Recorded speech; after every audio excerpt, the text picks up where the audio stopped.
On a assez causé pour l'instant. Alors, j'ai légèrement accéléré la vidéo pour qu'on puisse ne pas perdre trop de temps sur des réflexions de joueurs, etc. Alors, on va essayer de voir si on a des choses à commenter. Alors ici, ça tombe bien puisque je disais qu'il fallait pas le faire et le cocher le fait directement. Donc le cocher est limp. Alors c'est une question qu'on me pose souvent, donc je vais vous la poser avant que vous me la posiez, ça nous fera gagner du temps. Est-ce qu'il n'y a pas quand même des situations où ici le cocher pourrait limper? Ce qu'on me dit souvent, c'est bah oui, mais s'il a une grosse paire, est-ce qu'il peut limper pour attraper parce qu'il va espérer être relancé, faire un back raise? Bah déjà, il est dans une position assez tardive. Il ferait ça UTG, je veux bien. Et puis avec son stack, c'est pas une super idée. Parce que si effectivement il est payé simplement par la small blind et qu'il se retrouve dans un pot multi-way avec sa grosse paire, et bien de toute façon il va se retrouver dans une configuration où sa grosse paire elle sera en danger. Donc dans tous les cas ici le cocher, soit sa main vaut la peine d'être jouée et il relance, soit elle vaut pas la peine d'être jouée et il la jette. Le limp, je suis vraiment pas fan. Voilà, exactement, ça serait valable UTG mais pas en fin de position. Alors, voyons la suite. Cédulos relance. Alors c'est normal, on punit les limpers. On va parler, on va être un petit peu long au début bien sûr. On va parler de range ici. Quelle peut être la range de Cédulos? Vous voyez bien que finalement le cocher finit par payer, le cocher paye, oui, mais en limpant, il ne monte pas tellement de force, ce qui fait que la range de relance de Cédulos en position, elle va être forcément beaucoup plus large. Donc la relance, évidemment, elle ne signifie pas forcément grand-chose. Le limp call, vous voyez là vraiment, c'est ce qu'on disait tout à l'heure. Alors, on a un limp. Si on avait un limp pour re-raise, pourquoi pas, mais le limp call, non. Le limp call, pas bon. Le check flop, il est normal, évidemment, puisqu'on va checker devant le relanceur. C'est parfaitement classique. On check devant le relanceur, et que doit faire le relanceur ici? Alors, c'est un flop, évidemment, riche, puisqu'on a un as, une dame, deux carreaux. Cédulos sur ce flop, il doit évidemment c-bet dans 100% des cas. De toute façon, on en reparlera sans doute tout à l'heure, mais dans ce genre de cas, le relanceur en position à deux joueurs, sa range de continuation bet, elle est de 100%. Sauf, il y a quelques flops sur lesquels je ne relancerai pas, enfin je ne ferai pas le c-bet. C'est des flops très connectés, des flops monocolores. Quand je dis très connecté, ça serait style un flop 8, 9, 10 ou valet dame roi. En n'ayant pas touché, évidemment, on peut très bien ne pas c-bet. Ici, c'est du loss, qu'il est absolument n'importe quoi. Il doit évidemment faire un continuation bet. Puisqu'il est censé avoir touché. Je veux dire, dans sa range, il y a des as, il y a des dames. Alors, il hésite peut-être pour une question de bet sizing. Voilà. Alors, je suis désolé, je ne sais pas si vous voyez bien les mises. En fait, c'est la couleur d'Everest qui fait ça. C'est évidemment pas très très net. Donc Cédulos mise 1700 dans un pot qui fait 2150. C'est un petit peu fort.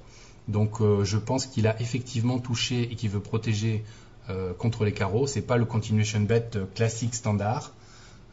Oui, oui, heureusement. Et le cocher jette. Bon, vous voyez, donc là c'est une bonne illustration. On y a passé un petit peu de temps, on ne passera pas autant de temps à chaque fois, mais c'est une bonne illustration. Évidemment, le limp pour ensuite folder au flop sur les c-bet, il est évidemment, il est pas terrible quoi. Donc le limp à éviter absolument. Bon, Iserbius qui nous envoie tapis under the gun. Quelle est sa range? Alors, quelle est sa range? Ah, alors on a quelque chose d'intéressant ici. C'est Dulos qui nous dit bonsoir le FP dans le chat, donc bonsoir à vous aussi mes amis de l'image. Et puis on a une petite remarque intéressante de Le Cocher qui nous dit Iserbius a sommeil. Alors moi je ne sais pas si Iserbius a sommeil. Ah ben Bibi qui ajoute la même chose. Je ne sais pas si Iserbius a sommeil, c'est vrai qu'il devait commencer à être tard pour cette table finale, mais je sais qu'on a des indicateurs mathématiques. Alors on a dit qu'on allait s'en servir, on va commencer tout de suite. Hop, regardez, on va se mettre la petite calculatrice. Normalement, on n'en a pas besoin, mais ça nous aidera à visualiser.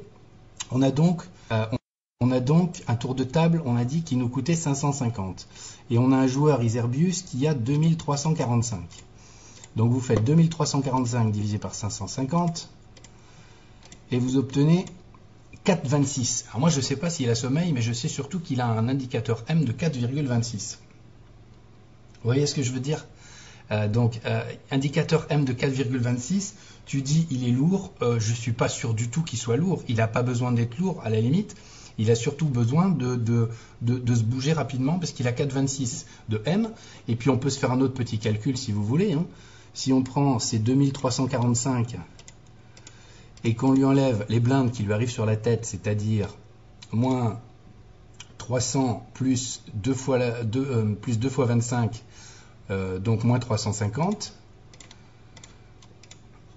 il lui reste 1995. Si vous divisez par 550, vous voyez qu'après les blindes, il se retrouve à un M de 3,6.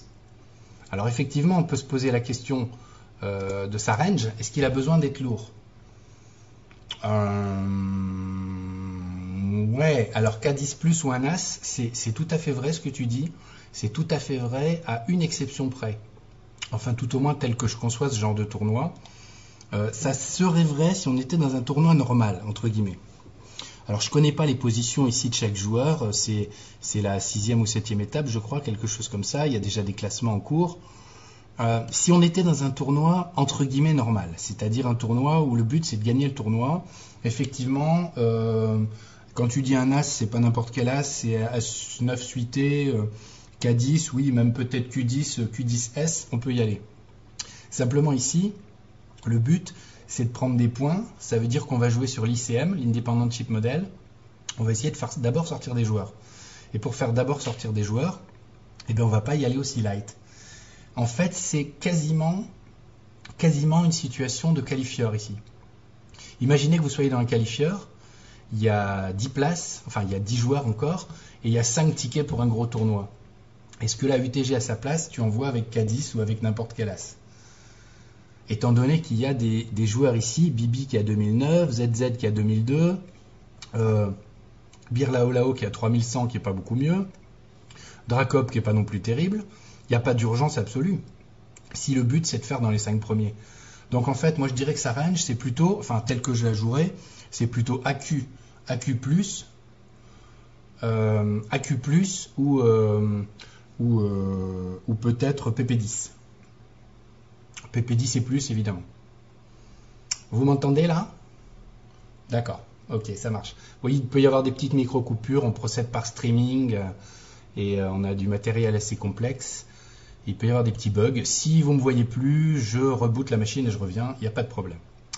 Bon, alors voilà, on en reste à notre ami Zerbius. Donc vous voyez que son move n'est pas forcément le fait qu'il ait sommeil, hein, mais simplement le fait qu'il a plutôt une obligation assez rapide. Voilà, comme il le dit, paye tu verras. Et il n'est pas payé et gagne le pot.